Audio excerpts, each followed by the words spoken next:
ที่จะจัดรายการดำเนินรายการให้ญาติโยมทั้งหลายได้ฟังสาระธรรมะดีๆเป็นประจำกุเจ้า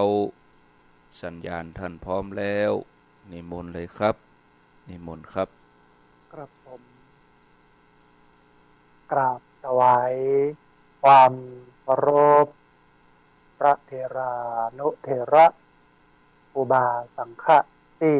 เคารพอย่างสูงทุกรูปเจริญสุขสวัสดีสาธุชนท่านผู้ฟังทุกคนทุกท่านสำหรับสาธุชนท่านผู้ฟังที่เกียรติฟังรายการธรรมาภิวัตน์อันเป็นรายการวิทยุเพื่อการเผยแผ่พระพุทธศาสนาส่งเสริมการศึกษาและพัฒนาสังคมรายการนี้รับผิดชอบโดยอาตมาภาพพระสาธิตธีระปัญโยผู้อำนวยการสถาบันธรรมาภิวัตน์สถาบันเพื่อเผยแผ่พระพุทธศาสนาส่งเสริมการศึกษาและพัฒนาสังคมตั้งอยู่ณที่พักสงฆ์สถาบันธรรมาภิวัตน์บ้านศพเตินตำบลศพปาดอำเภอแม่เมาะจังหวัดลำปางรายการนี้ออกอากาศทุกวันอังคารตั้งแต่เวลาตีสี่ไปตีห้าไปจนถึง7 โมงเมื่อเจ้าผ่านทางเครือข่ายสถานีวิทยุคลื่นสีขาวเพื่อชาวประชาหลายคลื่นหลายสถานีหลายจังหวัดออกอากาศผ่านทางเฟซบุ๊กไลฟ์ของท่านอาจารย์พระครูอภิวัฒนวิกรมและของทางวัดฝ่ายหินบันทึกเทปเอาไปออกอากาศผ่านทางสถานีวิทยุเพื่อการศึกษาและพัฒนาอาชีพRadio Network FM 99.50 เมกะเฮิรตซ์ของวิทยาลัยเทคนิคกฟผแม่เมาะทุกวันศุกร์ตั้งแต่เวลา 8 โมงเมื่อเจ้าเป็นต้นไปสาธุชนท่านผู้ฟังเฮาปะกันในบรรยากาศช่วงนี้ก็ยังมีฟ้าฝนโปรยปลายลงมาพ่องพี่น้องเชียงใหม่ดูข่าวหลายวันก่อนก็นักนาสาหัสเอาการเมื่อท่านผู้ฟังตึงลูกเห็บตึงลมตึงฝนก็ส่งกำลังใจเอาไปให้พี่น้องที่โดนพายุ โอมกระหน่ำลงมาปัดตาเอาบ้านจองห้องหอ ปะพึ่งกันไปเพราะนั้นท่านผู้ฟังท่านใดที่ยังบาโดนเตื้อเนี่ยต้องระมัดระวังเพราะว่าช่วงฤดูกาลนี้ เป็นฤดูกาลมรสุมหน้านี้ไปจนถึงเมษาพฤษภาพุ่นถึงว่าจะปลอดภัยมีอยู่ช่วงเมษาต้นเมษาปีหนึ่งที่ท่านอาจารย์พระครูอภิวัฒนวิกรมเปิ้นมาจัดตอดผ้าป่าที่พักสงฆ์สถาบันธรรมาภิวัตน์หลังจากตอดเสร็จแล้วก็กลับไปแม่แรงนั่นเองนะ วันตอดเนี่ยนะฮะลมฝนลมลูกเห็บปะปึ้งทำให้เต้นฮับงอกันไปหลายหลังเลยทีเดียวนะจำได้บรรยากาศหน้าฤดูกาลนี้เพราะฉะนั้นต้องระมัดระวังกันเนอะพี่น้องเนอะนะฮะท่านผู้ฟังวันนี้เนื้อหาสาระที่จะเอามาอู้ให้ท่านผู้ฟังทั้งหลายได้ฟังนั้นเป็นเรื่องของสุขภาพจิตเพราะว่าหน้าร้อนมันทำให้คนขี้นิ่งนะเนาะ ทำให้คนบ่ม่วนอกบ่ม่วนใจน้อยอกมองใจแล้วก็โรคต่างๆเนี่ยโดยเฉพาะโรคความดันโลหิตสูงก็ดีโรคฮิสโตรกก็ดีเนี่ยมันจะเกิดขึ้นนักในช่วงฤดูกาลนี้แถมปะปอก็โรคที่เกิดจากการกินด้วยที่จะทำให้ลุท้องลุไส้นี่นะแล้วก็โรคพิษสุนัขบ้าอันอย่างนั้นไปโรคนักเนิ่มหน้าฮ้อนเนี่ยเพราะฉะนั้นในวันนี้ก็จะเอาเรื่องของการสร้างเสริมสุขภาพจิตมามาให้ท่านผู้ฟังทั้งหลายได้ฟังกันเพราะว่าในวันเสาร์ที่แล้วก็ผ่านทางสถานีวิทยุวิไลสงฆ์นครลำปางญาติโยมก็ตอบรับกันมาว่าพระอาจารย์ได้ความรู้ดีได้ความรู้หลายได้สาระได้ประโยชน์จัดดีเพราะฉะนั้นวันนี้ก็จะเอา มามาให้ท่านผู้ฟังทั้งหลายได้ฟังแห่งคำหนึ่งนะฮะก่อนที่จะเข้าสู่เนื้อหาสาระธรรมะที่เกริ่นไว้ในเบื้องต้นของรายการก็คือเรื่องของสุขภาพจิตดีเนี่ยก็เอาบุญมาให้อนุโมทนาสองบุญนะท่านผู้ฟังนะบุญแรกนะวันนี้นะก็คือวันที่21นะวันอังคารที่21มีนาคม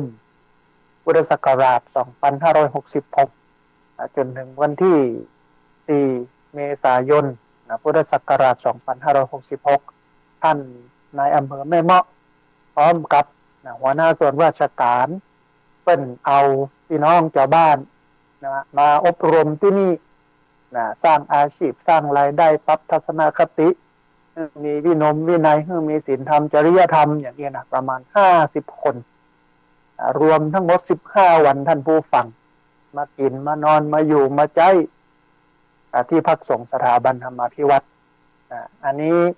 เอาบุญให้ท่านผู้ฟังได้ร่วมอนุโมทนาในฐานะที่ท่านผู้ฟังได้ร่วมสร้างร่วมแปลงถาวรวัตถุต่างๆศาลาวิหารอย่างตอนนี้อย่างมากมายนะฮะจะให้ท่านผู้ฟังทั้งหลายได้รู้ว่าเนี่ยที่มาสร้างมาแปลงกันเนี่ยเป็นได้ใช้ประโยชน์เนอะตึง15วันก่อนนะ50คนมากินมานอนมาอยู่นะตัดนี้นะฮะมาฝึกมาอบรมมาพัฒนาคุณภาพชีวิตที่นี่ท่านผู้ฟังกะสาธุอนุโมทนาบุญโดยได้ใจสถานที่นะฮะไม่ใช่แค่คณะนี้คณะเดียวนะท่านผู้ฟังที่ผ่านมาแล้วก็จะที่จะไปแห่งตั้งหน้าเนี่ยมีหลายคณะมาใจมาสอยนะวันก่อนนี้นะฮะในเดือนเนี้ยนะก็เป็นอันนักศึกษามหาวิทยาลัยสงฆ์ถึงตุเจ้าถึงญาติโยมกับ30คน1 คืน 2 วันแล้วก็ล่าสุดเนี่ยแถมมีสามเณรหลักสูตรทวิศึกษาที่เรียนชั้นมัธยมศึกษาปีที่4 5 6ม4ม5ม6แล้วก็เรียนสายช่างไปตัวก็คือช่างยนต์ช่างไฟชั้นปวช1 2 3ก็มาใช้ที่นี่ตอนนี้จบไปแล้วท่านผู้ฟังได้รับบุตรรับใบไปแล้วก็เป็นการเกื้อกูลให้ลูกหลานพี่น้องชาวบ้านได้มีอนาคตได้มีอาชีพนะมีวิชาชีพติดตัวบวชอยู่ก็เป็นผลดีแก่พระศาสนาลึกออกมาก็ได้พัฒนาสังคมเพราะว่าเป็นคนที่มีอาชีพติดตัวสามารถไปประกอบอาชีพรายได้เลี้ยงชีพได้บ่ต้องไปลักไปจกไปขโมยไปโกงไผเนี่ยคือสถานที่ที่โยมได้ช่วยกันสร้างได้ช่วยกันแต่งก็ได้ประโยชน์ได้คุณูปการให้กับพี่น้องชาวบ้านให้กับทั่วสารทิศที่มาใช้ประโยชน์ทั้งนี้นะฮะแล้วก็ในวันที่30-31นี่ก็มีรายการคนค้นคนท่านผู้ฟังคนค้นคนเพื่อนก็จะมาถ่ายทำสารคดีเกี่ยวกับงานพัฒนาสังคมของอาตมาภาพก็เป็นอันหนึ่งที่จะสื่อออกทีวีให้คนทั้งหลายได้รับได้รู้นะฮะแต่ว่ามิติหนึ่งก็คือมันอิดเนอะ มันเหนื่อยเนาะมันอิดนั่นเรื่องของการเตรียมสถานที่เรื่องของการจะอบรมเรื่องของการเป็นวิทยากรอย่างเงี้ยนะในพื้นที่ที่มีอยู่เนี่ยมันเหนื่อยแต่ว่ามันคุ้มค่ากับการเหนื่อยช่วงนี้ก็สุขภาพบ่ค่อยดีท่านผู้ฟังหน้าร้อนมันสีเมาหัวนะฮะสีเมาหัวสีอันมึนๆเดี๋ยวจะไปตรวจสุขภาพที่โรงพยาบาลที่เชียงใหม่แห่งกำนึงแต่ว่าพอที่จะอดทนได้อยู่เป็นไปได้อยู่นะฮะอันนี้ข่าวแรกบุญแรกบุญที่ท่านผู้ฟังมาร่วมกันสร้างมาร่วมกันแต่งวรวัตถุต่างๆของที่พักสงฆ์สถาบันธรรมาภิวัตรบัดนี้ได้ใจประโยชน์ได้ใจสอยให้กับได้มีประโยชน์หรือว่าคนทั่วทุกสารทิศได้ประโยชน์ตัดที่นี่แล้วก็จะใจต่อไปแถมทั้งหน้ามันก็ยังมีแถมหลายอย่างนะท่านผู้ฟังเนอะมาช่วยกันสร้างมาช่วยกันแต่งมาช่วยกันพอกอยไปแถมแก้วนะฮะอันนี้บุญที่1เนาะบุญที่2ท่านผู้ฟังเป็นเรื่องที่ดินวันนี้มีข่าวดีจะบอก แหมอันหนึ่งนะฮะแต่ก่อนที่จะเอ่ยถึงข่าวดีเกี่ยวกับเรื่องที่ดินเนี่ยลองมาขอกอยรายชื่อผู้ที่ได้ร่วมทำบุญที่ผ่านมาโดยอ่านทุกครั้งญาติโยมทั้งหลายได้ปลื้มปิติยินดีในบุญที่ได้ทำแล้วก็เป็นการเชิญชวนแห่งกำนึ่งนะกับญาติโยมที่บ่ได้ร่วมบุญเตื้อไอ้นะเป็นซองจิตซองใจอีเนาะแต่พอฟังแต่แต้วเนี่ยโอ้มันได้ประโยชน์ได้คุณูปการแต่นะก็จะได้ร่วมทำบุญกันแถมในวันหน้าวันตานะฮะที่ผ่านมาเนี่ยอาตมาภาพได้เชิญชวนนะคือท่านผู้ฟังได้มาร่วมทำบุญจัดซื้อที่ดินถวายไว้ในพระพุทธศาสนาหน้าที่พักสงฆ์สถาบันธรรมาธิวัดบ้านศพเตินตำบลศพปาดอำเภอแม่เมาะจังหวัดลำปางที่ผ่านมานั้นมีพระมหาสมชาติชาตะปัญโยแม่คำแต้มคมแม่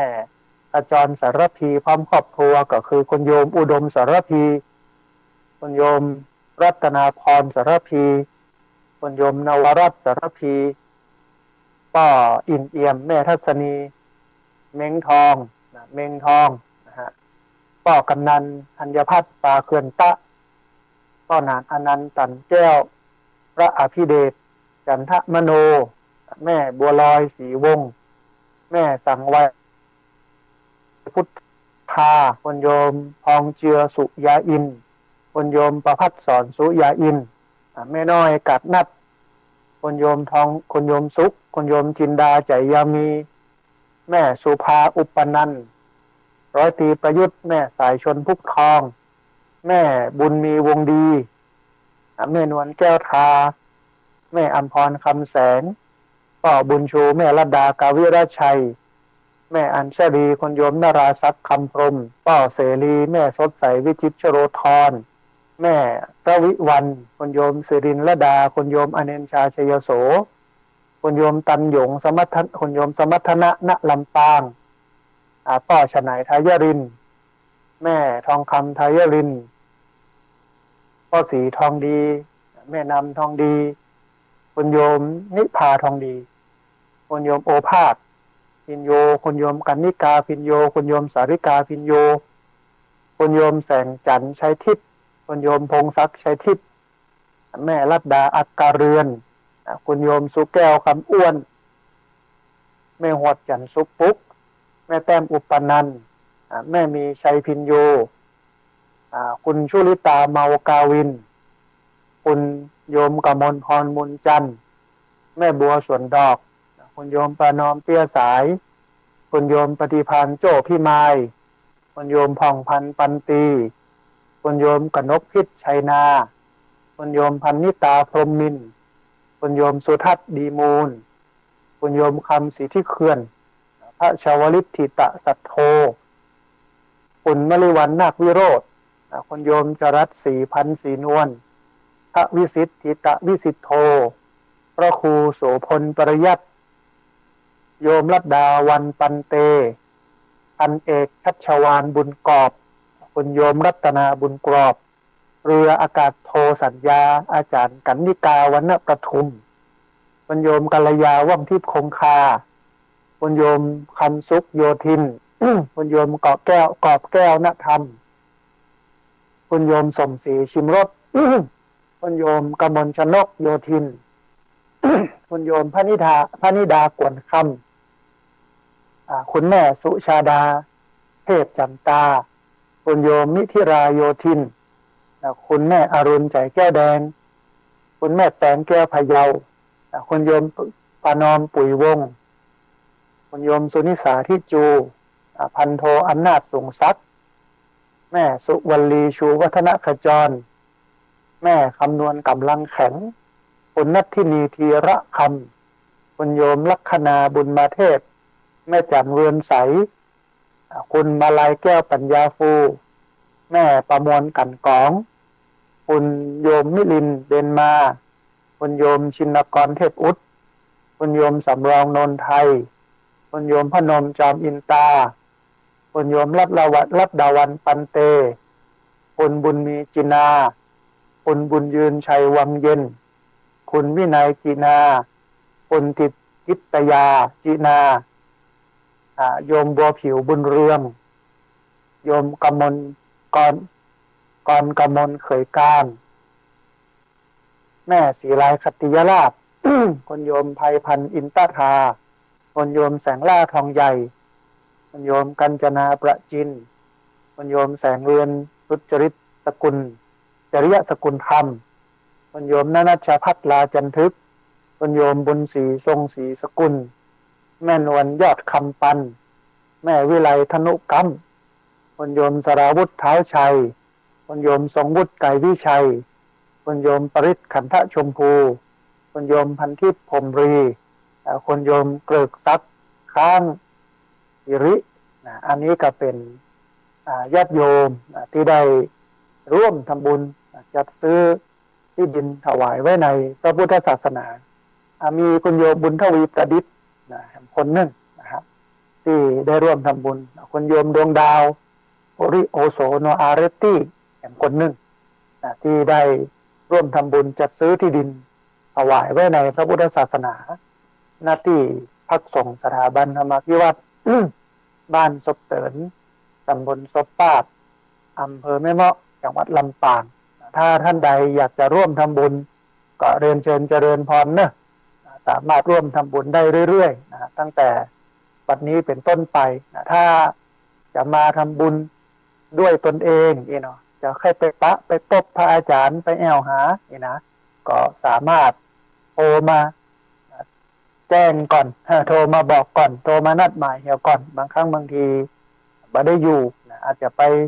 ปฏิบัติศาสนกิจตั้งนอกตั้งป้างถ้ามาแบบเซอร์ไพรส์ก็จะปะเซอร์ไพรส์แต่ก็คือบ่อยู่ หรือท่านใดจะทำบุญผ่านทางธนาคารไม่ได้มาเนอะพระอาจารย์แต่ว่า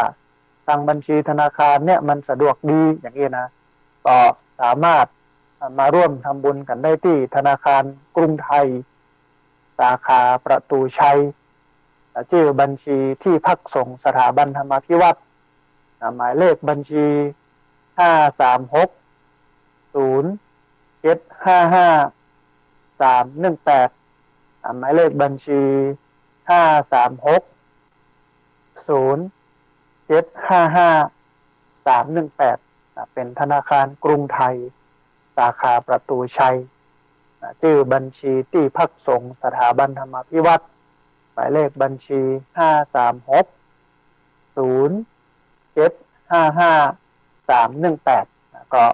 ขอเจริญพรได้มาร่วมทำบุญกันได้นะฮะหรือว่าจะมาด้วยตนเองก็ได้ก็ใช้งบประมาณทั้งหมดเนี่ยก็ประมาณ400,000 กว่าบาทท่านผู้ฟังที่ดินแท้ๆก็300,000นะ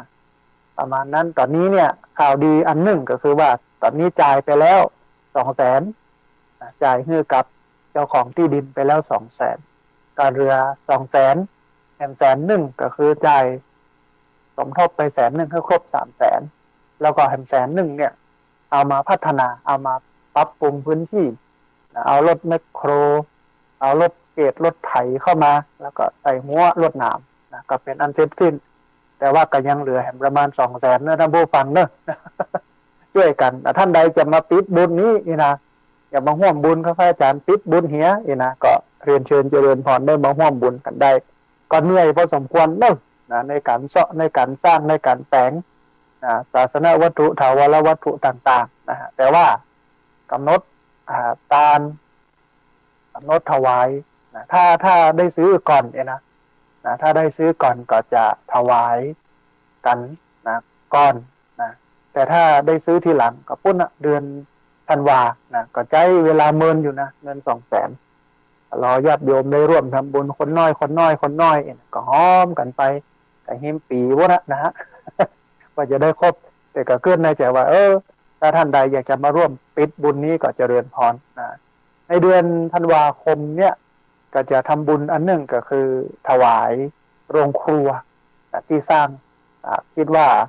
เดือนธันวานี้จะสมบูรณ์ที่สุดละนะฮะเสร็จเรียบร้อยบริบูรณ์ในเดือนธันวา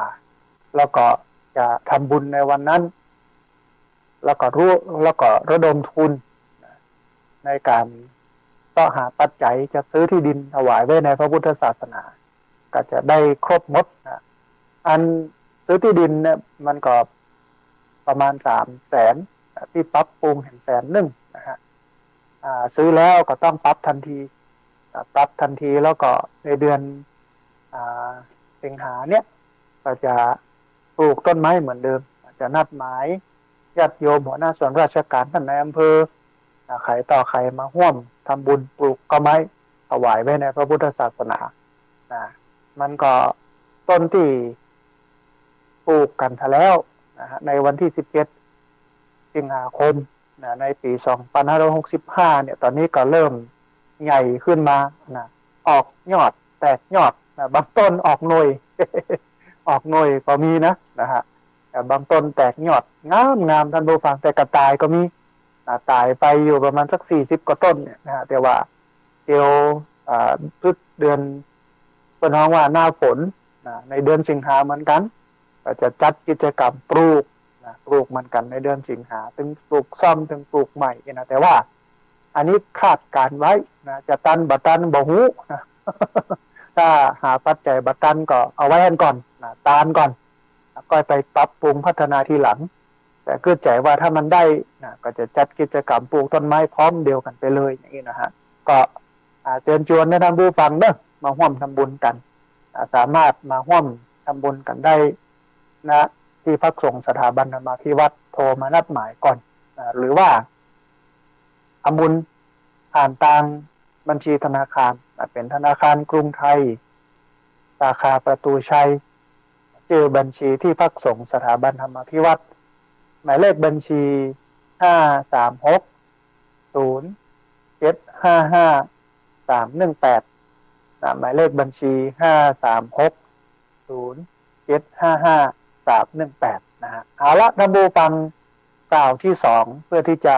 ญาติโยมได้ร่วมอนุโมทนา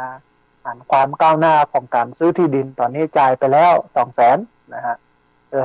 ลือ200,000นะเพราะฉะนั้นมาช่วยกันเสาะมาช่วยกันหานะฮะอันถ้าดูเจ้าเสาะคนเดียวนี่มันเหนื่อย เอาอิฐนะฮะกว่าจะได้แต่ละบาทแต่ละสตางค์จะเก็บหอมรอมริบเนาะได้กำน้อยแล้วก็เจริญพรได้มาร่วมบุญกันท่านผู้ฟังในช่วงท้ายรายการเหมือนเดิมก็จะเปิดสายให้ท่านผู้ฟังที่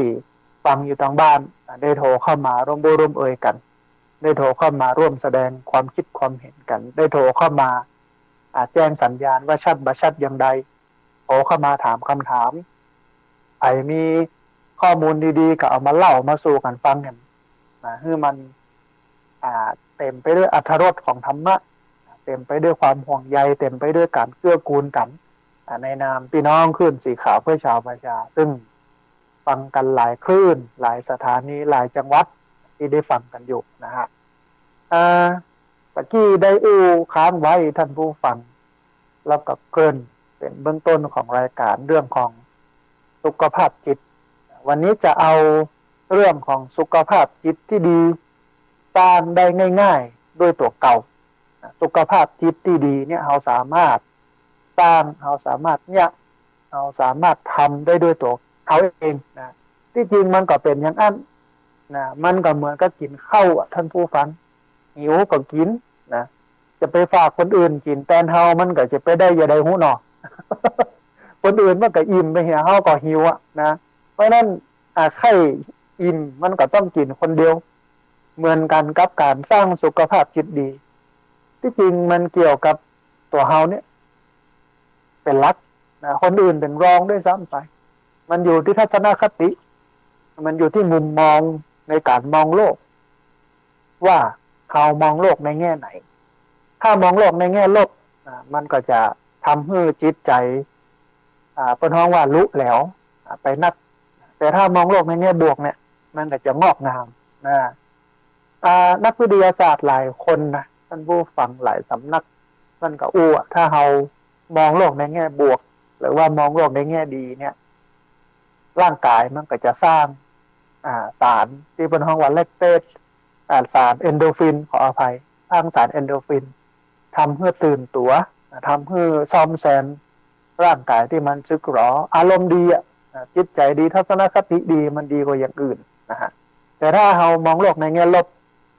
มองโลกในแง่ร้ายเนี่ยคิดแต่เรื่องลบๆคิดแต่เรื่องร้ายๆได้ยินได้ฟังอยู่ในสังคมนี่มันบ่ดีอย่างเงี้ยมันก็จะสร้างสารเลกเตปสารที่ทำให้เกิดมะเร็งทำให้เกิดความเครียดทำให้เกิดเป็นเพราะว่าผลไม่ดีต่อร่างกายเพราะนั้นเรื่องสุขภาพจิตเนี่ยมันเป็นเรื่องของกรรมกึศมันเป็นเรื่องของทัศนคติของเฮานะฮะในสังคมปัจจุบันเนี่ยท่านผู้ฟังมันก็ทำให้เฮากึศไปในทางที่มันลบเพราะว่าจะเป็นการเมืองตอนนี้ตะวาเนี่ยนายกรัฐมนตรีประกาศยุบสภาตอนนี้เป็นรัฐบาลรักษาการซึ่งอำนาจก็มีบนัดนะฮะสามารถที่จะไปอนุมัติงบประมาณโน้นนี้นั่นอย่างโครงการสำคัญเนี่ยลำบากอันนี้ได้แต่ว่ามันเป็นมารยาททางการเมืองเป็นปกติไม่ทำกันอย่างนี้นะฮะหลังจากนี้ไปก็จะเข้าสู่การหาเสียงเราจะหันนักการเมืองนะออกมาเสาะหาเฮามาไหว้เฮาเนาะมาอู้มาเอ่ยกับเฮาในงานต่างๆหรือว่าเป็นส่วนตัวตะก้อนก็บหันนะวันเดียวนี้มากันแตะเนาะโอ้มานั่งมาหลายกำลังโหเนี่ยเนาะว่ามีอยู่นะมันก็เป็นอันนึงที่เราสามารถจะเรียกร้องนะเพื่อเปิ้นเอาสิ่งที่เรากึศเนี่ยไปเป็นนโยบายถ้าหากว่าสิ่งที่เรากึศเนี่ยมันตรงกันกับกำกึศของหลายๆคนนะเปิ้นก็จะเอาไปเป็นนโยบายแล้วก็มาแก้ปัญหาให้เรานะฮะก็เสนอไปเรื่องของผู้สูงอายุเรื่องอะไรอย่างต่างๆที่มันเป็นปัญหานะฮะแต่ว่าสถานการณ์อย่างเนี้ยมันยังเหมือนนิ่งมันก็ยังมีความวุ่นวายอยู่นะบอกว่าจะเกิดอะไรอย่างขึ้นในตั้งหน้านะมันก็จะทำให้เกิดความเครียดการเมืองเนี่ยท่านผู้ฟังมันก็เป็นภาวะความเครียดอย่างหนึ่งที่ทำให้เราเครียดนะฮะในยุคก่อนๆสมัยที่มันมีกีฬาสีเนาะสีเหลืองสีแดงที่สู้รบปบมือกันเนี่ยนะฮะของการทำให้เราเครียดเศรษฐกิจกับยุดชะงักโดยเฉพาะพี่น้องที่อยู่กรุงเทพนะห้างร้านต่างๆขายครัวขายของอย่างเนี้ยแทบจะขายมาได้เลยนะฮะทำให้เป็นภาวะความเครียดและหลังจากนั้นแถมกับสุดลงแถมเป็นภาวะเศรษฐกิจที่มันตกต่ำยาวมาจนถึงวันนี้นะวันนี้ก็เศรษฐกิจบ่พอต่อใดในเรื่องของการจะกระตือรือร้นกระเตื้องขึ้นมันเพราะว่าเศรษฐกิจกระเตื้องขึ้นมันบันักต่อใดประกอบกับ 2-3 ปีที่แล้วนะโรคระบาดโควิดมาระบาดก็ทำให้เกิดภาวะความเครียดอาชญากรรมปัญหาอาชญากรรมที่ปล้นลักชิงเรื่องของการโกงเดี๋ยวนี้ซ้ำมายุคใหม่สมัยใหม่โกงในเชิงโทรศัพท์ข้อความบางข้อความเนี่ยส่งมาเป็น Messenger SMS ในโทรศัพท์เราก็เปิดพอถ้ามันมีลิงก์ให้กดบางทีก็บอกว่าคุณได้สตังค์เท่าอันเท่าอีกบางทีก็มาจาก กรมสรรพากรห้องมาจากกรมนั้นกรมนี้อย่างนี้นะฮะล่าสุดเนี่ยไปที่ไหนฮะน่าจะเป็นเมืองแป้น่าจะเป็นเมืองแป้ไปประชุมที่เมืองแป้จำได้ละที่อำเภอรองไปฉันเข้าเจ้าที่นั่นเพราะว่าออกจากวัด4-5ไปประชุมที่เมืองน่าน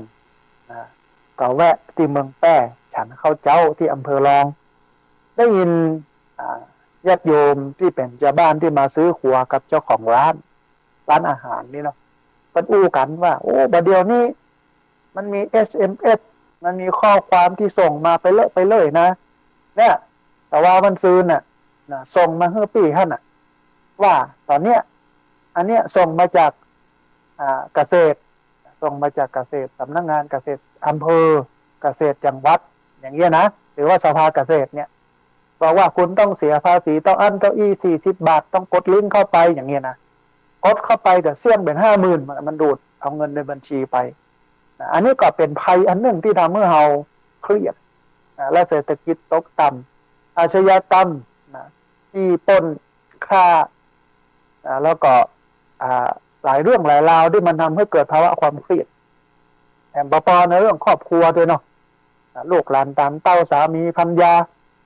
เรื่องของอันส่วนตัวเขาตัวโรคภัยไข้เจ็บตัวมันทำให้คนเนี่ยฆ่าตัวตายกันนักขึ้นแต่ในตำบลสบปาดเองเนี่ยในหลายปีก่อนตลอดระยะเวลา10 ปีที่ผ่านมาเนี่ยเป็นตำบลที่ฆ่าตัวตายที่สุดนักที่สุดเป็นอันดับหนึ่งของอำเภอแม่เมาะและของจังหวัดลำปางโดยเฉพาะในกลุ่มวัยของผู้สูงอายุแต่ว่าตั้งแต่ตั้งโรงเรียนผู้สูงอายุขึ้นมาจัดระบบการเรียนการสอนจัดกระบวนการอะไรอย่างเงี้ยนะก็เลยทำให้ผู้สูงอายุเนี่ยลดความเครียดลงมันได้ผลแต่เฮ้ยท่านผู้ฟังคนเฒ่าเป็นบังงอมบังเหงาสโลแกนของโรงเรียนผู้สูงอายุเนี่ยเป็นใจคำว่าสูงอายุยังมีคุณค่าชรายังมีความสุขผู้สูงอายุก็เลยทำตัวเหมือนกับตัวเองมีคุณค่าที่จริงมันก็เป็นอย่างนั้นจริงนะเพราะว่าเป็นพ่อครูแม่ครูมีความรู้นะในฐานดั้งเดิมในวัฒนธรรมศิลปะแล้วก็วิถีชีวิตที่ได้เรียนรู้มาตลอดชีวิตถึงแม้บ่ได้จบอย่างใดเนี่ยก็จ้างบางคนก็แต่งอันทางเลเก่งนะบางคนก็ห่อขนมเป็นเนี่ยขนมลำเนี่ยก็สามารถเอาไปสอนให้กับละอ่อนนักเรียนดึงละอ่อนนักเรียนเข้ามาเรียนรู้ร่วมกันก็ทำให้พ่อครูแม่ครูเนี่ยเปิ้นภูมิใจว่าตัวเก่านี่มีองค์ความรู้ดีมีพัฒนาการดีก็ทำให้มีความงอกงามในผู้สูงวัยก็เลยลดการฆ่าตัวตายลงวันนี้ลดมากเลยแต่ว่าการฆ่าตัวตายเนี่ยก็จะไปโผล่ที่คนวัยหนุ่มสาว30-40อายุประมาณ30-40ไปโผล่ต้นท่านตอนนี้คนเฒ่าลดละการฆ่าตัวตายลดลงมากหันได้ชัดแต่ไปอยู่ที่คนวัยกลางคนทำงานคนปากกัดตีนชีพคนที่ก็น้องว่ากำลังโหมงานเพื่อเอามาเลี้ยงชีวิตเนี่ยวัยเนี้ยฆ่าตัวตายกันเยอะเพราะว่าสังคมณปัจจุบันนี้มันมีความคาดหวังนักมีหนี้สินนักหลายเรื่องกำลังหาวิธีการท่านผู้ฟังจะไปแก้ปัญหากับคนกลุ่มนี้แก้ปัญหาเรื่องการฆ่าตัวตายของผู้สูงอายุสำเร็จแล้วก็เป็นที่น่าดีใจ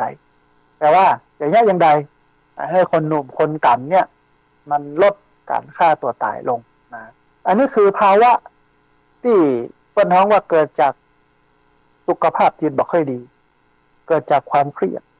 รวมไปจนถึงการเป็นโรคซึมเศร้านะวันนี้เนี่ยโรคซึมเศร้าหรืออาการทางจิตเหล่านี้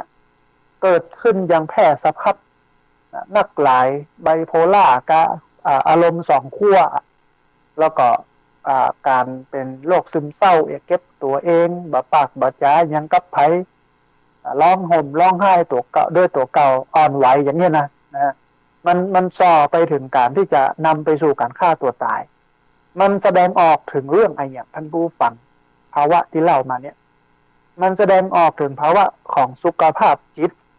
ที่มันบ่ดีสุขภาพจิตที่มันเสียเพราะฉะนั้นวันนี้เนี่ยจำเป็นอย่างยิ่งที่จะต้องมาฟื้นฟูสุขภาพจิตท่านผู้ฟังหลายคนเนี่ยที่ฟังสถานีวิทยุอยู่เนี่ยอาจจะบ่เป็นก็ได้เพราะว่าได้มีธรรมะเป็นฐานรองรับในเรื่องของการพัฒนาจิตเอาก็อยู่ของเขาอยู่ในศีลกินในธรรมกินตันไปฟังวิทยุไปม่วนงันสันเล่าไปแต่ว่าบางทีเนี่ยมันอาจจะมีภาวะที่ทำให้เกิดความเครียดมีภาวะที่ทำให้เกิดอาการเป็นโรคซึมเศร้ามีภาวะที่นำไปสู่การเป็นโรคไบโพล่าก็ได้ถ้าฟังตั้งนี้ถ้าเราบอกเป็นมันก็จะเป็นการฉีดวัคซีนป้องกันเอาไว้ก่อนหรือถ้าเป็นแล้วมันก็จะสามารถฟื้นฟูเยียวยารักษาภาวะความเป็นโรคเรานั่นเนี่ยให้มันลดลงวันนี้ก็เลยนำเอาเรื่องของอันสุขภาพจิตดีสร้างได้ง่ายๆด้วยตนเองอันนี้เป็นข้อมูลที่มาจากข้อมูลที่น่าเชื่อถือได้เป็นข้อมูลที่เราได้ฟังได้เรียนรู้มาเนี่ยมันเป็นข้อมูลที่หมอโดยเฉพาะนักจิตวิทยาหมอจิตวิทยาเนี่ยเปิ้นก็เอามาให้ฟังเอามาให้เราได้เรียนรู้เอามาให้เราได้เข้าใจอาตมาภาพได้ไปอ่านในบทความ ในอินเทอร์เน็ตใน Facebook อ๋อมันมีดีๆอย่างอี้ก็เลยเอามาเล่าให้ท่านผู้ฟังทั้งหลายได้ฟังท่านผู้ฟังเนื้อหาสาระของบทความนี้เพิ่นบอกว่าสุขภาพจิตมีความสำคัญบ่แพ้สุขภาพกายมันต้องกู้กันนะถ้ากายดีใจดีมันมีความสุขอ่ะมันเป็นไปได้มันทำไปได้แต่ถ้าบางคนใจบ่ดีใจบ่ม่วนบ่งันเป็นตุกร่างกายก็จะสุดจะโทรมไปตัวนะบางคนร่างกายบ่ดีจิตใจก็จะพลอยบ่ดีไปตัวแต่ว่ามันก็ยังมีพ่องมีลำคนมีซ้ำคนที่ว่าร่างกายบ่ดีนะที่กรมพิการแต่ว่าจิตใจเข้มแข็งมันก็ดีไปส่วนหนึ่งนะฮะแต่ถ้าจะให้ดีเนี่ยมันจะต้องไปกู้กันสมดุลกันก็คือกายดีใจดีสุขภาพจิตเนี่ยมันมีความสำคัญต่อแต่สุขภาพทางกายที่อาตมาภาพได้บอกไว้เพราะอย่างเพราะว่าจะส่งผลต่อความคิดความรู้สึกรวมถึงการรับมือกับความเครียดและกับปัญหาต่างๆในชีวิตซึ่งภัยเนี่ยก็สามารถมีสุขภาพจิตที่ดีได้เพียงปรับเปลี่ยนพฤติกรรมการใช้ชีวิตบางอย่างแล้วก็เปลี่ยนมุมมองที่มีต่อโลกให้เป็นไปในแง่ดีเพื่อให้มีความสุขกับชีวิตมากขึ้นมีสองอย่างนะปรับเปลี่ยนพฤติกรรมบางอย่างในการใช้ชีวิตแล้วก็ปรับเปลี่ยนมุมมองที่มีต่อโลกเป็นไปในแง่ดีสองอย่างเนี้ยมันส่งผลต่อสุขภาพจิตถ้าเราปรับเปลี่ยนการใช้ชีวิตบางอย่างแล้วก็เปลี่ยนมุมมองที่มีต่อโลกให้เป็นมุมบวกให้เป็นแง่ดีมันจะช่วยได้มากพอสมควรนะที่จะทำให้เรานั้นมีสุขภาพจิตที่ดีท่านผู้ฟังเขาลองมาพอกอยว่านิยามของสุขภาพจิตดีนี่เป็นอย่างไรหรือว่าสุขภาพจิตดีนี่มันเป็นจะไดเขาจะได้หูเป็นเบื้องต้นแล้วก็ได้ทดสอบตัวเก่าไปตัวว่าสุขภาพจิตของเขานี่เป็นอย่างไรดีบ่ดีเนี่ยนะฮะในบทความเนี่ยเพิ่นบอกว่าสุขภาพจิตที่ดีคือสภาวะจิตใจที่เป็นสุขมีความรู้สึกที่ดีต่อตัวเก่าและคนอื่นมีวุฒิภาวะทางอารมณ์สามารถปรับตัวเพื่อให้ผ่านพ้นปัญหาหรือความเปลี่ยนแปลงใดๆไปได้แล้วก็ใช้ชีวิตในสังคมได้เป็นปกติสุขภาพจิตดีจึงเป็นสิ่งสำคัญในการดำเนินชีวิตบอกว่าจะอยู่ในวัยใดก็ตามบอกว่าจะเป็นวัยละอ่อนวัยรุ่นวัยคนใหญ่วัยคนเฒ่าหรือแม้แต่เป็นละอ่อนตอนแตนเป็นเล็กน้อยสำคัญทั้งสิ้นนะผู้เชี่ยวชาญด้านจิตวิทยาเปิดได้ยกเอากรณีเป็นข้อในส่วนของคนที่มีสุขภาพจิตดีมาให้เขาได้ลองทดสอบตัวเก่าพอมันก็มีอยู่ประมาณสัก6 ข้อ 7 ข้อเนี่ยถ้าเรามี6 ข้อ 7 ข้อเนี่ยครบถ้วนสมบูรณ์เนี่ยแสดงว่าสุขภาพจิตเขาดีแต่ว่าถ้ามันบ่มีเนาะมีบ่ครบเนี่ยนะแสดงว่าจิตลุแล้วเนี่ย จิตบ่ค่อยดีเลยนะต้องไปเพิ่มไปเติมในส่วนที่มันขาดที่มันเว้ามันแหว่งไปให้มันเต็มมันก็ยังเหมือนเขี้ยวว่าวใส่เขี้ยวปอกมันเต็มนะฮะมีอย่างพ้องท่านผู้ฟังข้อแรกคนที่มีสุขภาพจิตดีเนี่ยเปิ้นบ่ค่อยรู้สึกจะสิ้นหวังเปิ้นบ่ค่อยสิ้นหวังเปิ้นรู้สึกมีหวังตลอดเวลามีความหวังบ่สิ้นหวังบ่หมดหวังเนี่ยถ้าคนรู้สึกสิ้นหวังหมดหวังมืดบ่มีตังไปอันเนี้ยแสดงว่าสุขภาพจิตของเขาเริ่มบ่ดีละเพราะปกติของคนที่มีสุขภาพจิตดีเนี่ยเปิ้นบ่มีความสิ้นหวัง มันมีความหดหู่มันมีความท้อถอยท้อได้แต่อย่าไปถอยถ้าท้อแต่บ่ถอยเนี่ยแสดงว่าสุขภาพจิตยังดีอยู่แต่ถึงตึงท้อตึงถอยเนี่ยแสดงว่าจิตมีปัญหาละภาษาบ้านเราฮ้องว่าจิตลุเพราะฉะนั้นต้องสร้างจิตสร้างใจของเราเนี่ยมีจิตใจที่มันมีความหวังเหมือนกับคนเป็นหวังกัน2 วันนะเนาะ หวังวันที่1กับวันที่16เนี่ยนะเมื่อใดมันจะวันที่1สักเตื้อเมื่อใดมันจะวันที่16สักเตื้อหลายคนก็ถามว่ามันหวังไงอย่างวันที่1วันที่16ก็หวังก้าวหวยนะกะมีความหวังนะที่บาตายเนี่ยที่บาเจ็บบาเป็นบาไข้เนี่ยก็ย้อนเนี่ยนะรอแตงหวยอยู่เนี่ยนะคือสร้างความหวังไว้หวังว่ามันจะประสบความสำเร็จหวังว่ามันจะได้หวังว่ามันจะมีเนี่ยชีวิตมันอยู่ได้เพราะความหวังจะไปสิ้นหวังจะไปหมดหวังอันนี้เป็นข้อแรกท่านผู้ฟังข้อที่2เพื่อนบอกว่าเข้าสู่โหมดอารมณ์แง่ลบได้ยากแล้วก็ปรับอารมณ์ให้กลับมาเป็นปกติได้เร็วหมายความว่าเขาจะเวลาเกิดเหตุการณ์อะไรอย่างต่างๆขึ้นมาเนี่ยจิตเขาจะไปมองในแง่ลบได้ง่ายเป็นลบง่ายเป็นบวกอยู่ตลอดเวลาและเวลามีความเศร้าใจเสียใจปะทะกันกระทบกระทั่งอะไรอย่างต่างๆเนี่ยนะเขาก็สามารถปรับอารมณ์ความรู้สึกถ้าภาษาวิชาการเปิ้นก็ฮ้องว่าปรับแฟกเตอร์เปลี่ยนมิติ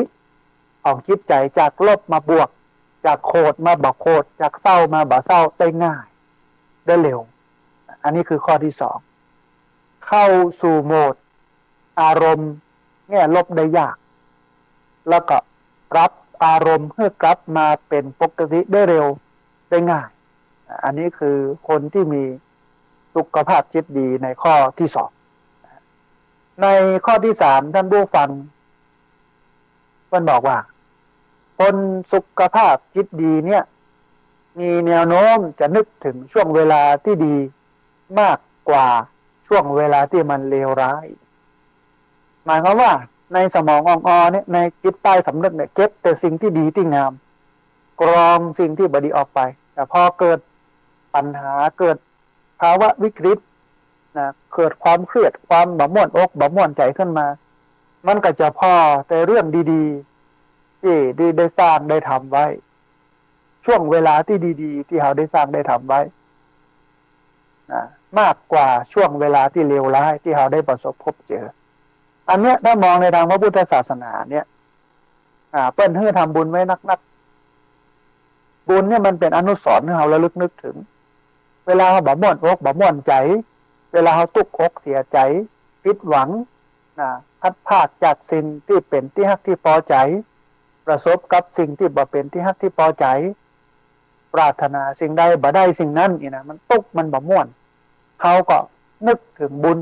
นึกถึงการไปกินไปทานบุญนั่นจะเป็นอนุสรณ์ที่เราเป็นอนุสรณ์ให้เราระลึกนึกถึง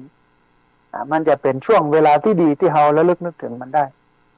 แล้วก็สามารถจะปลดเปลื้องอารมณ์ที่มันบ่ดีเนี่ยออกไปอารมณ์ที่มันเลวร้ายเนี่ยออกไปได้เร็วที่สุดมันก็มีแต่บุญเต็มหัวใจ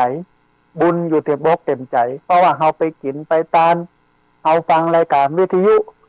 เราโดยครูบาอาจารย์ไปกินหั่นตานนี่ในวันที่บักกี่วันเนี่ยที่จะถึงเนี่ยท่านอาจารย์พระครูอภิวัฒนวิกรมท่านผู้ฟังเพิ่นได้นัดหมายวันเวลาแล้วเนอะไปกินไปทานไปร่วมกันกินกันทานในช่วงเทศกาลที่จะถึงนี้นะฮะโดยเฉพาะเทศกาลปีใหม่เนี่ยเราจะมีการดำหัวครูบาอาจารย์พระนักจัดรายการวิทยุท่านอาจารย์พระครูอภิวัฒนวิกรมก่อนนัดในวันที่9 เมษายนพุทธศักราช2566เริ่ม9 โมงครึ่งมีการสืบชะตาให้กับญาติโยมแล้วก็จะดำหัวกันในภาคบ่ายในวันที่9 เมษายนพุทธศักราช2566เนี่ยญาติโยมศรัทธาสาธุชนทั้งหลายปะกัน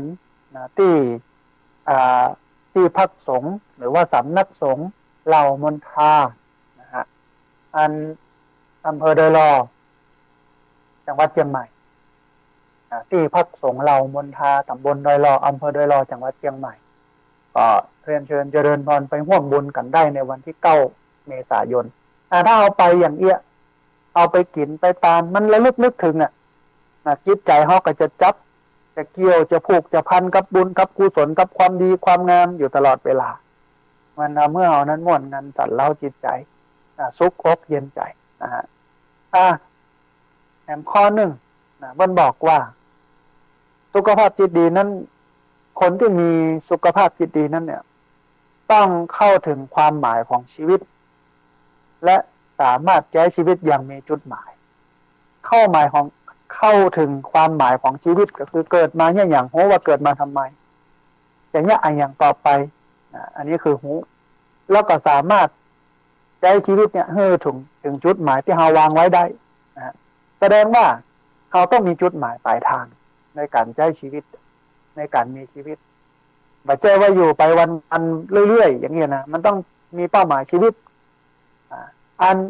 ถ้าเราเป็นคนเฒ่าบ่มีเป้าหมายในชีวิตเอาก็ตั้งเป้าไว้ว่าจะกินจะทานไปตาม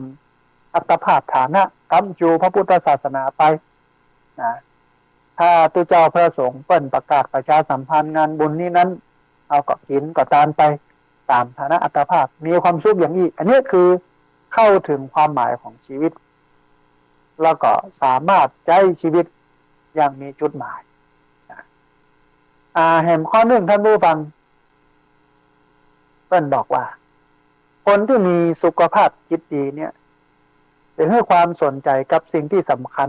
จริงๆและก็คำนึงถึงการคงไว้ซึ่งอารมณ์และสุขภาพจิตที่ดีก็จะเลือกเรื่องที่มันสำคัญมาคบคิดมาพิจารณาเอามาใช้ในชีวิตแต่เรื่องที่มันบ่สำคัญเป็นเรื่องไร้สาระก็ปัดออกไป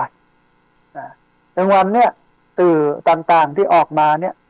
ล้วนแล้วแต่เป็นขยะข้อมูลปฏิกูลข่าวสารถึงนั้นท่านผู้ฟัง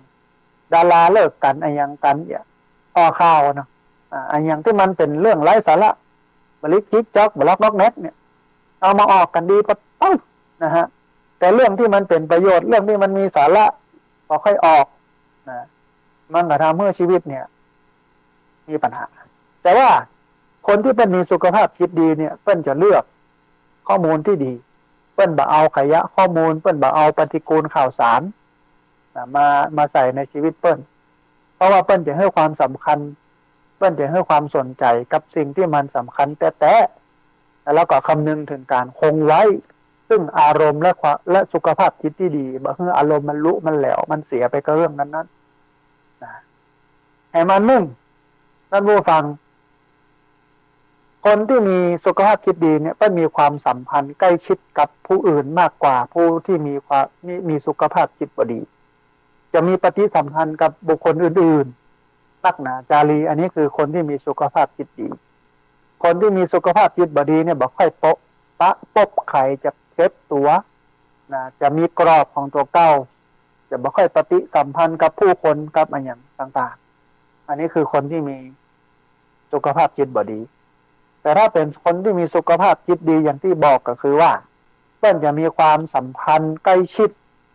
กับคนอื่นมากกว่าผู้ที่มีสุขภาพจิตบ่ดีท่านผู้ฟังนอกจากที่อู้มานี้ประมาณสัก6 ข้อ 7 ข้อเนี่ยมันมีงานวิจัยเพื่อนก็วิจัยแล้วก็พบว่าการมีสุขภาพจิตดีเนี่ยและการมองโลกในแง่ดีนั้นเนี่ยสัมพันธ์กับสุขภาพร่างกายที่ดีขึ้นตัวนะคือมันเกี่ยวกันเหมือนที่เราได้อู้กันเป็นประจำว่าจิตเป็นนายกายเป็นบ่าว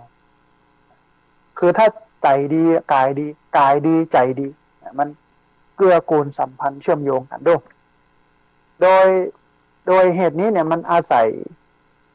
การช่วยลดความดันโลหิตถ้าสุขภาพจิตดีเนี่ยความดันโลหิตมันบ่ขึ้นสูงมันอยู่ในภาวะปกติคนรุ่นใหม่พน้องมันแบบปี๊ดขึ้นมามันแบบมิ่งขึ้นมาความดันโลหิตขึ้นสูงปี๊ด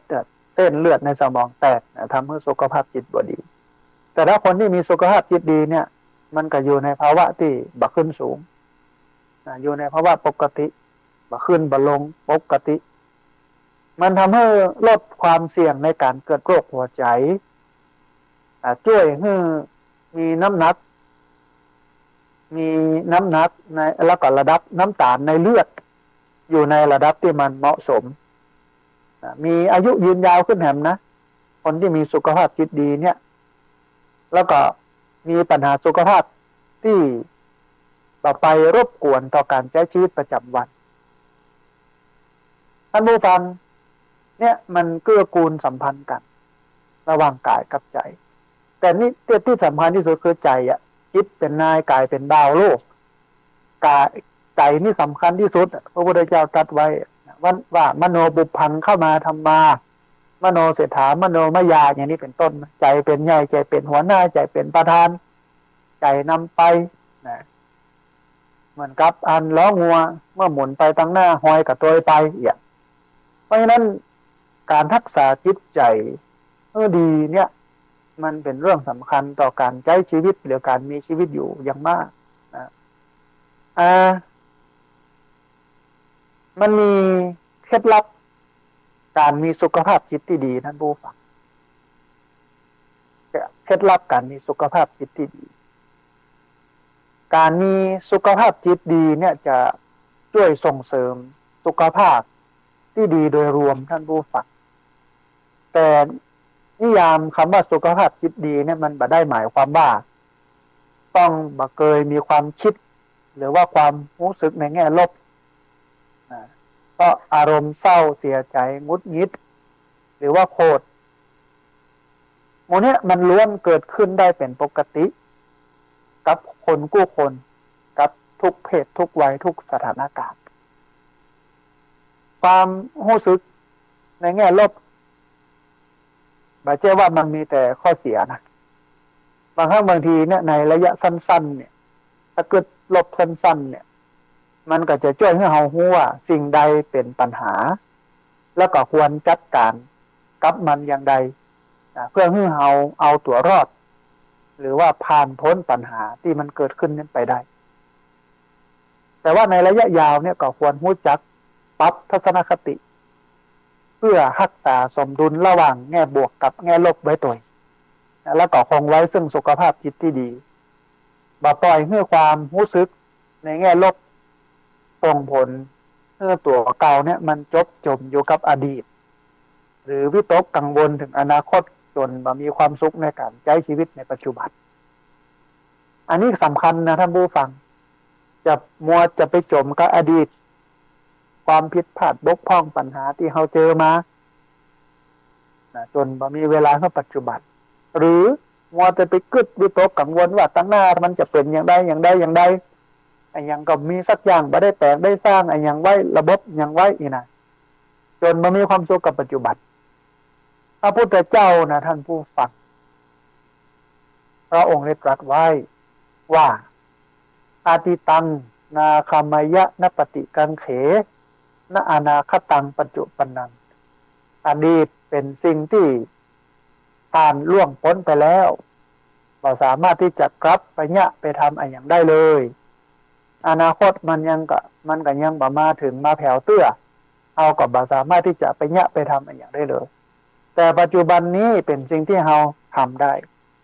เราจับต้องได้เพราะมันอยู่ณปัจจุบันจงทำปัจจุบันนี้ให้ดีที่สุดบ่ต้องไป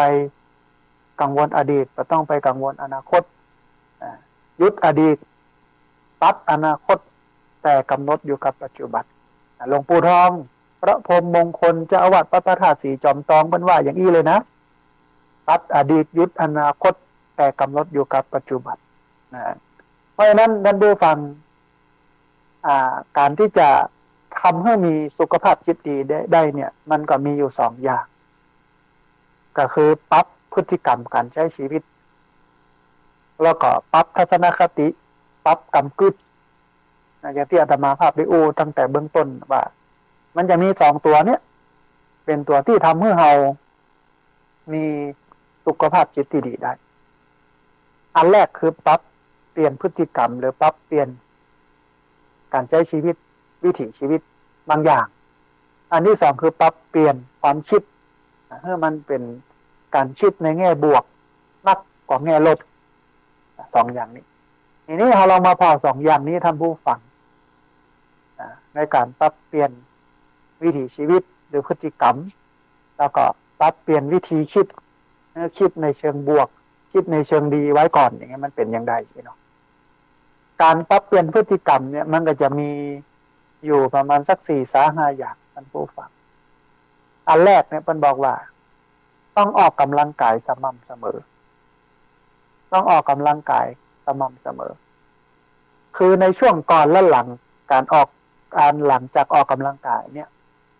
ร่างกายมันจะปลดปล่อยสารเอนโดรฟินที่ช่วยให้อารมณ์ดีแล้วก็ผ่อนคลายจากความเครียดการออกกำลังกายเนี่ยจึงเป็นวิธีที่ช่วยจัดการกับความเครียดความวิตกกังวลภาวะซึมเศร้าได้โดยควรออกกำลังกายเนี่ยอย่างน้อย30 นาทีวันละ30 นาทีทุกวันอย่างเฮาอายุนักมันจะไปวิดเต้นอย่างละอ่อนมันก็บ่ได้แล้วเนาะกระดูกกระเดี่ยวมันบ่ดีนักเข้ามันจะหักข้อนะเนาะก็ต้องเตียวไปแต่ต้องเตียวไปที่มันปลอดภัยนะไม่ใช่ว่าไปเตียวข้างถนนหนทางเดี๋ยวรถปัดก้นนั่นเนี่ยบ่ได้นะเนาะก็ต้องเตียวที่เตียวสัก30 นาทีเดินเนี่ยนี่คือออกกำลังกายสม่ำเสมอทำ1 วันเตียวอันนี้อันแรกเลยต้องเตียวหรือถ้าเป็นคนหนุ่มคนกำกับเนี่ยไปตามสภาพร่างกายที่มันทับได้30 นาทีปั่นรถถีบก็ได้กระโดดตบก็ได้เต้นแอโรบิกก็ได้วิ่งก็ได้ซิกอัพก็ได้แม้แต่จะวิดพื้นก็ได้ได้หมด30 นาทีอันนี้คือการออกกำลังกายจะต้องปรับเปลี่ยนให้มีการออกกำลังกายอันแรกอันที่สองต้องเลือกกินอาหารที่มันเป็นประโยชน์ท่านผู้ฟังต้องกินอาหารที่มันเป็นประโยชน์คือสารอาหารเนี่ยมันจะช่วยหล่อเลี้ยงร่างกายและสมองเนี่ยทำงานได้อย่างมีประสิทธิภาพสารอาหารที่มันมีประโยชน์นี่นะมันจะช่วยหล่อเลี้ยงร่างกายและก็สมองให้มันทำงานได้อย่างมีประสิทธิภาพเพราะฉะนั้นจึงควรเลือกรับประทานอาหารให้หลากหลายและที่สำคัญคือครบ5 หมู่มีชีสมีปลามีผักมีผลไม้อย่างให้ครบกระบวนการไม่ใช่ว่าหมู่1พ่อหลวงมาไปกินที่หมู่1ปูนนี่นะหมู่2พ่อหลวงสีไปกินที่ปูนไม่ใช่นะ5 หมู่เนี่ยก็คือโปรตีนไขมันมีผักมีอย่างเนี้ยผลไม้เนี่ยชีสผักผลไม้อย่างโมนี้ให้มันครบ5 หมู่นะฮะเพราะอย่างนั้นรู้ฟังมันจะช่วยให้ร่างกายเนี่ยมีความสมบูรณ์มีสุขภาพร่างกายที่ดีในเรื่องของการเลือกรับประทานอาหารเน้นผักเป็นยาเน้นปลาเป็นอาหารงดหรือว่าเมื่อมันถี่น้อยลงในการกินจีนนะฮะเป็นเน้นผักเป็นยาเน้นปลาเป็นอาหารปุ้นมันก็จะทำให้เรานั้นสุขภาพดีแต่ส่งผลให้สุขภาพจิตดีไปตัวนะฮะถ้าสุขภาพดีแล้วสุขภาพจิตดีจิตก็ดีไปตัวอันนี้อันที่สองอันที่สามต้องเลิกพฤติกรรมเสี่ยงที่จะทำให้สุขภาพจิตมันลุมันแหลวสุขภาพกายมันบ่ดีเลิกอย่างพ้องละอย่างพ้องเนี่ยนะอันแรกควรลดละเลิกบุหรี่รวมถึงลดหรือว่างดดื่มเครื่องดื่มแอลกอฮอล์2 อย่างเนี้ยที่มันทำให้สุขภาพจิตเสียเพิ่นจึงวิจัยออกมาชัดเจนละตึงอย่างต่างๆเนี่ยเพิ่นจึงบอกเลยว่าเหล้าบุหรี่เนี่ยทำให้เกิดสุขภาพจิตเสียสุขภาพกายเสียบอกว่าจะเป็นบุหรี่ชนิดไหนบอกว่าจะเป็นบุหรี่ที่สูบหรือว่าบุหรี่ไฟฟ้าซึ่งบุหรี่ไฟฟ้าเนี่ยประเทศไทยยังบ่รับรอง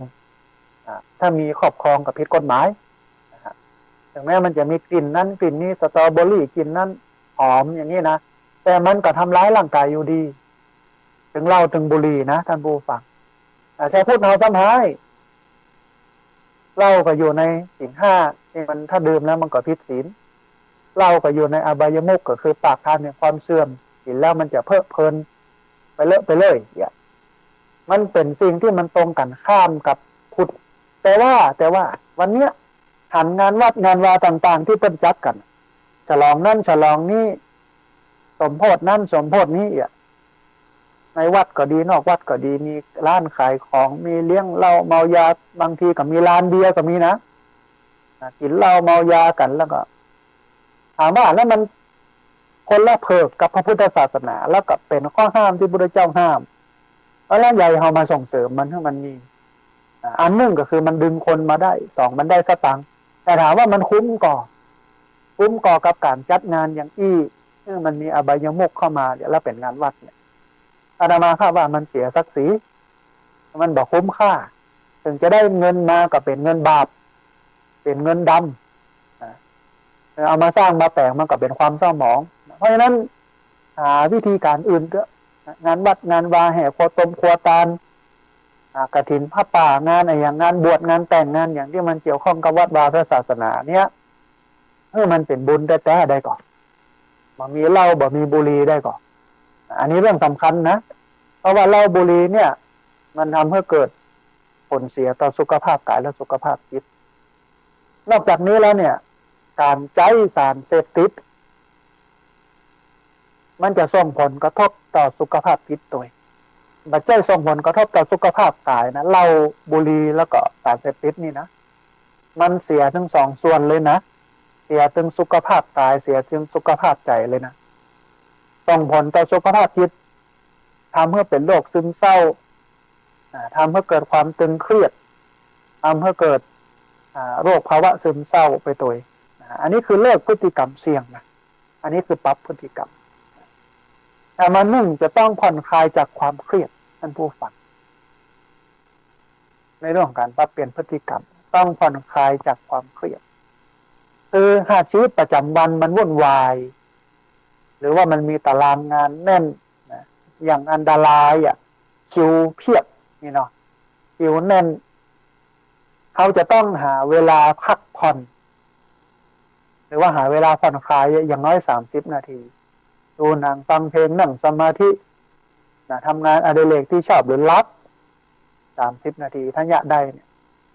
มันต้องผ่อนคลายมันท่องมันตึงมันแข็งล้ำไปความเครียดมันจะแตกนะมันจะฮักแต่พี่น้องที่ติดตามรับฟังคลื่นสีขาวเนี่ยบอกห่วงฟังวิทยุวันค่ำมีความสุขสบายบึด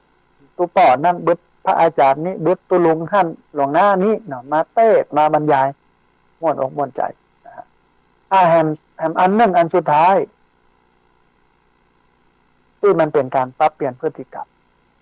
เรื่องของการนอนท่านผู้ฟังต้องนอนพักผ่อนให้มันเพียงพองานวิจัยขนาดใหญ่ชิ้นหนึ่งท่านผู้ฟังวิจัยเสร็จแล้วเพิ่นก็ตะว่าการนอนบ่พอเนี่ยมันส่งผลให้เกิดอารมณ์ด้านลบ